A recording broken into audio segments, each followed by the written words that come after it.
Hi, everyone. I'm Jennifer Treter with Hendrick in Atlanta. Hi, and I'm Julian Sharpe. I'm speaking to you from London, and I'm a partner of TP Bennett, part of the One Global Group.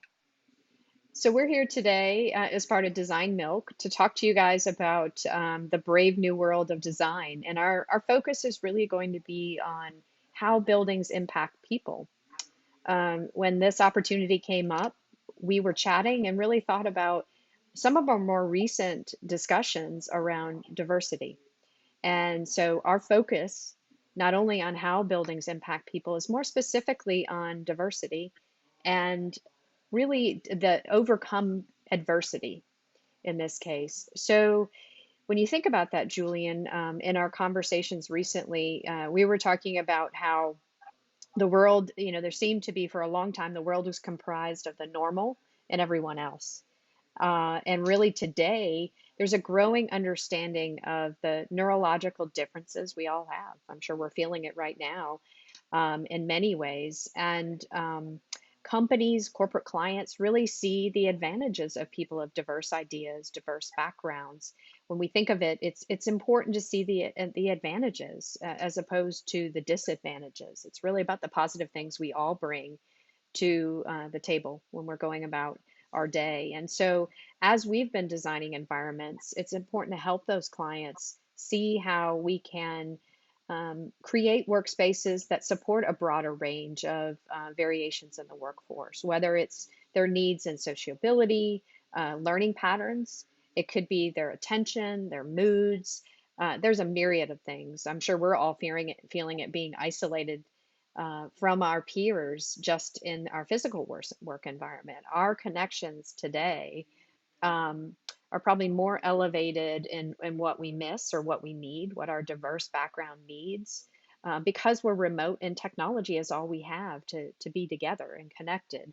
Although I'm grateful to be connected to you today because I can't always be in London. So, um, so really kind of jumping into that, I think it's sort of our call to action to say we don't have all the answers, but we do know the importance of any design is to think about the people and how they are so critical to our strategy and what we do, and that you can't lose sight, whether it was a month or 2 months ago, and what our working environment was, or where we feel today and being separated, that the people and the makeup of the people in the office and how we want them to engage with each other can only be successful if we drive down into who they are and really what will elevate them to be successful in their work and their practice socially with people. So, thinking about how buildings impact people, instead of driving into the physical building and going into a technical discussion,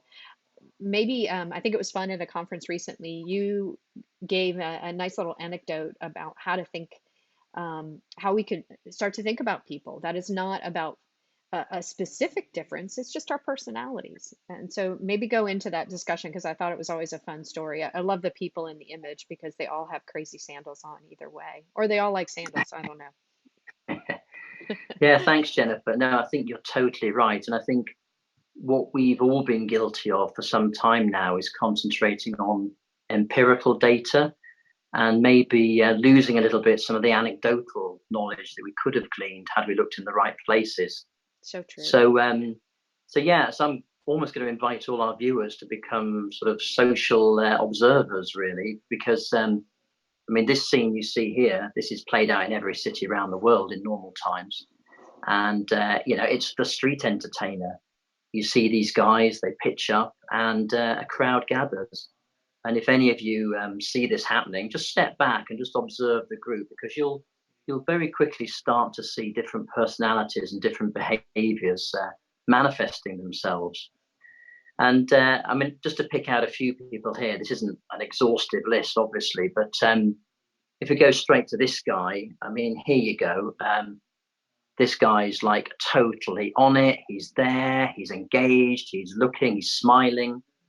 Like he loves it. He loves the street entertainer, and you can imagine him shouting things out and putting some money in the hat at the end. And I think quite easily we could say this guy's an engager. He's engaging in what's going on. But if we just look at some of the other people in the group. So if we move to this lady, so this lady's going the other direction, and let's assume that for her, this is an unpredictable, embarrassing thing that she'd rather walk 10 minutes around the block to avoid than run the risk of walking through. Because who knows what might happen? It's unpredictable. Is someone going to get her involved in something? Is someone going to call out to her? No, she'd rather go somewhere else where it's a more predictable route. So I think, Jennifer, there's a couple of sort of poles there between the sort of avoider and the engager. But maybe we can just draw out a couple of other people. So this lady here, if you look at her body language, well, she's sort of front row. She's sort of looking. I mean, I don't think she looks entirely comfortable. I think she wants to appear as if she's engaging. I think it's important to her that she seems to be engaging. But I'd call someone like this a sort of go along with it guy. She's there, she's doing it. Would she do it if she's on her own? Who knows? And then I think, just to complete the picture, this lady over here, you see these guys all over the place. They carry on doing what they were going to do regardless, whether they're just drinking a soda or reading a book. It's almost as though nothing's happening around them. And I'm going to call this lady the I'm just here guy. She's just there, just doing her thing, completely unaffected. Yeah, it's interesting. I think we can all relate to these personalities. If you think about yourself, um, and I'm not going to call you out, Julian. I'm not going to tell you which one I think you are, but we all have those feelings when we're in the workplace. Based on what we need to be doing in any given day, or just our general personality of how we best process information and engage with our team. So, despite which sandals we would wear, we're still somehow one of these people, or a mixture of all of the above. And it's important to understand, even for this entertainer, how are they engaging their audience to get them to really see or be a part of this conversation that they're having. So how do you see leveraging this as we talk about diversity of people's perceptions in what they do at their best? How do we think about this in the workplace as we move forward from our conversations, diversity to help overcome adversity in a way? You think about the different work environments that we create, and one of those is that agile work environment or activity-based work environment that has been very prominent for years in the way you think about designing neighborhoods or environments for people to be the best around their team when they're together. So, how do we begin to reimagine or evolve this idea of agile based planning and the workforce of where it is today, and thinking of not only short term? I know everybody is worried about the cleanliness, the health, the idea of you don't know where your peers have been, and whether they've been around someone who is bringing in another condition that could cause some unhealthy environment. So you like your peers, but you might be a little shy from being around them. So how do we evolve into the environment short term and then to our new normal long term? Yeah, well, I think the starting point has got to be a recognition that one size doesn't fit all. I mean, even if we take those four personalities I just described, and you look at this typical sort of open plan office, I mean, we have tried to get everybody into this environment, and we've frowned on people that hang on to their desks or want to sit in the same place every day. And I think we have to ask ourselves, why are we necessarily doing that? I think if we understand that for some people, the unpredictability of their environment is actually something that's a real block for them, why make it hard? So, why not create environments that allow all of these characters to thrive in a situation that really supports their needs? I think, Jennifer, if we go on to a typical scenario, say a town hall situation, you know, um, over the top of the physical environment, there's also sort of the management and the sort of the social etiquette of offices. And we take things for granted. As a business, we say, well, if we have a town hall, gather everyone together in one place, what we're doing is promoting transparency, everyone will be happy. And I think straight away you can see that some people just wouldn't be comfortable in that scenario. They certainly wouldn't be comfortable standing at the front, and they may not even want to watch it at all. They might want to live stream it. There's nothing wrong with that. These people are not being awkward. They're just working to their type that suits them best. I think that's very true. I mean, just alone in this picture, those yellow cards can be a foul, right? That's or a red card. We don't want to be here.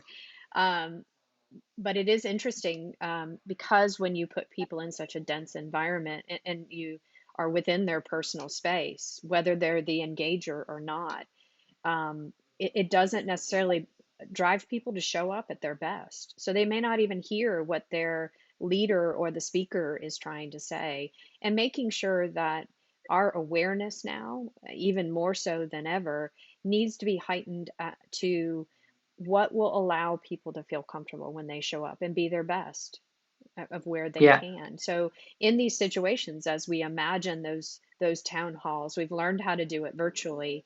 How do we learn how to do it in an even more expansive way, allowing people to show up the best they can? Maybe driving into more the activity or agile work environment, using that kind of diagram or mapping approach. Maybe talk around that as well. How do you see this community idea, like we just talked about, bringing us together versus allowing us in our neighborhoods or our space to be the best that we can? yeah. I think community is a great word, and there's nothing wrong with community. But I think, as we're showing here, it can be comprised of diversity and interaction. There can be opportunities to get together, but maybe opportunities to do one's own thing. And I think if we think about the workplace as a whole, a restaurant or a cafe where people are dining, we're encouraging people to work in those environments too. And some people just may not be comfortable occupying a table with four chairs in case someone comes and sits next to them. It's not that hard to create some areas where people can sit alone. And I think similarly, where there are collaboration spaces, say you and I wanted to have a coffee, Jennifer, we wouldn't want to track around a whole office floor looking for a space. We'd want to be able to stand back and really observe where some openings lay. And then we'd feel very comfortable going to that space. We wouldn't be disturbing people, and we'd just be taking out that sort of awkwardness that some people just don't like in their day to day.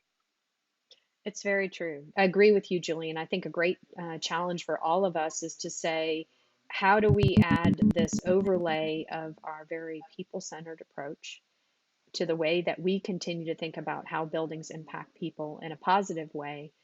And what are some of the things that all of you guys viewing today can send back over to us as far as ideas of surveys, ways to engage employees before they get back into the workplace to make sure they can be the best they are and the buildings can be the best they are for them. So appreciate you taking time, Julian, on your holiday today, and Pleasure. sharing with us your thoughts. And I hope all the viewers have enjoyed this and well, and will challenge us with new ideas as we forge into this new normal. So thank you, everyone. Good night, good morning, wherever you are. And Julian, thank you for your time as well. Thank you very much.